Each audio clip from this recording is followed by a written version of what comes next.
I'm Nicholas Paul, and I want to tell you a little bit about the Oxford Outremer Map Project, which is a digital humanities project that we're running out of the Center for Medieval Studies at Fordham. We found this map, and it looked like it could be very interesting, but it was extremely difficult to read. Dr. Paul brought me this map, or an image of this map, and basically said to me, we have this map, it's very interesting, it's about the Crusader states.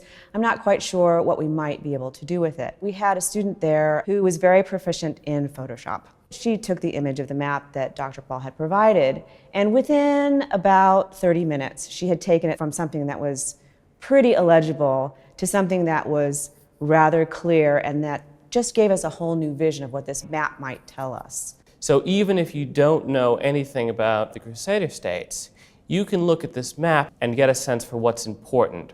You have space actually being physically warped around water. You have this moment where you're looking at this and you can see how everything has changed based on the coastline of the Mediterranean. You have this flat coastline that all of the cities, all of the places, all of the geography is so obviously being oriented to. I would never have imagined that people in the Middle Ages had this understanding of place, that they could understand political boundaries, that they could understand cities as they related to the environment, to mountains and forests and rivers.